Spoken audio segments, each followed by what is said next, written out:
From Vietnam to Baghdad, America has always started its wars from above. Paratroopers, satellites, clean air corridors, all designed to prepare a landing zone free of resistance. In the skies above Venezuela, they may already be secured. Jamming systems, stealth fighters, and undeniable air superiority. But what's missing from the invasion scenario and never mentioned in Pentagon reports is that this entire operation won't be measured by how many kilometers are sized, but by how many bodies hit the ground in the first 24 hours. And the reason? Not a ballistic missile, not a swarm of drones, but a single helicopter flying low, just waiting for the first US cannon to touch Venezuelan soil.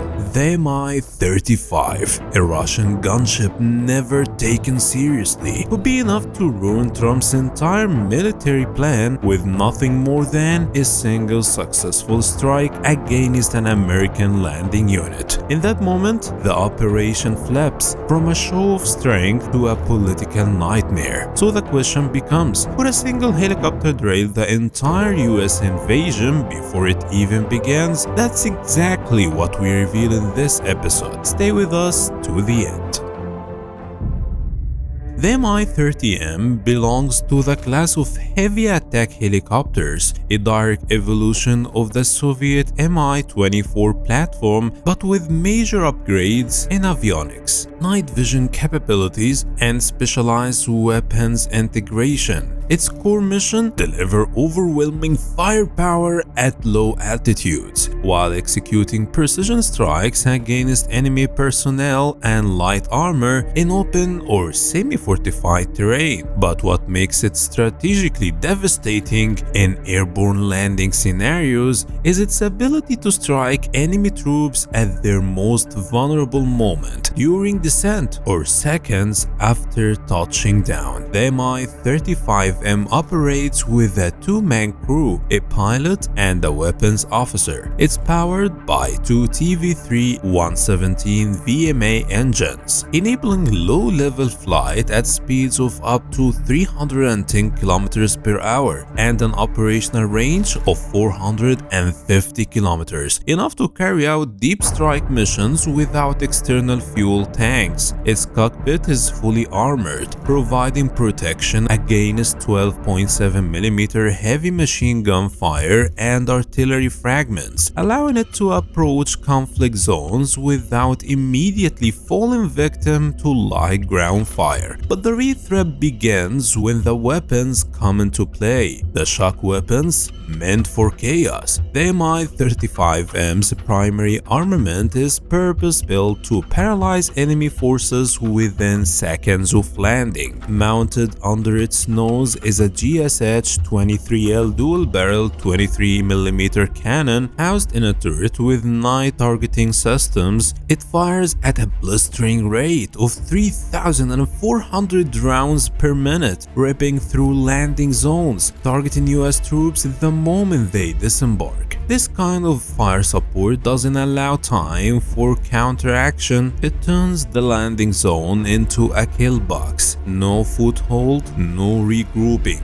In addition, the Mi-35M carries 4 pods of 80mm S-8 unguided rockets designed to saturate the area around the drop zone, quickly blanketing wide spaces without needing pinpoint accuracy. Their purpose? Not just to kill soldiers, but to deny them the chance to reassemble and prevent any early defensive formation. The effect is both psychological and tactical, forcing chaos, disrupting order, and pushing troops into cover rather than combat. When it comes to armored vehicles, often deployed with landing forces, the Mi-35M carries 9 M120 Ataka anti-tank missiles with a range of 6 km and the ability to pierce over 800mm of armor, even through modern reactive plating. Guided by semi-active laser systems, these missiles are used to eliminate troop carriers and command vehicles as soon as they move out from the landing point. The entire weapon suit serves one purpose: to fracture the landing moment into a series of lethal micro-conflicts. The Mi-30M doesn't aim to control the skies, it aims to rupture the ground at the most sensitive moment, transforming the enemy's forward momentum into a desperate scramble for survival. And in a place like Venezuela, with dense jungles and untamed terrain, this helicopter can appear suddenly from nowhere, turning from a conventional war machine into a mobile ambush, redefining the landing point as the beginning of failure.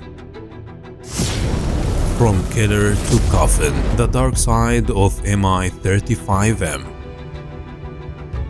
As lethal and heavily armored as the Mi-35M may be, sending it into an amphibious landing zone is a deadly gamble. It's not built for high-altitude flight or standoff attacks, but for low, fast, upload strikes, where everything is working against it. Its thermal signature is large, its maneuverability limited, and any approach toward the US Monitor Beach means diving straight into the beast's mouth. Ground radars, escort fighters, and short-range air-to-air missiles are all on standby, waiting for a low-flying target to pop up. And even if it escapes this aerial death zone, it still faces shoulder-fired FIM-92 Stinger missiles, which are part of every US Marine landing kit. The most tragic irony, the very moment it launches its devastating strike, it also the moment exposes itself entirely. It could go from a game changer to a fireball on the sand in seconds. And yet, there is one last card it can play. The unthinkable, a shock suicide attack. If ordered to go all in, the Mi-35M could unleash its entire payload on a vulnerable US landing convoy and bring down the first American body in full view of the cameras. Here, the goal isn't victory, it's humiliation. A crack in the image of invincibility. A single body in a US uniform killed by a Russian-made helicopter over Venezuelan soil could flip the entire narrative and open fire not on Maduro but on the White House. In that case, even if the Mi-35M is shot down moments later, it may have already completed the most dangerous mission of the entire war. And now the question for you, dear viewer: could a single Venezuelan gunship ruin an entire US landing, or did Washington prepare for this scenario long before the first boots hit the beach?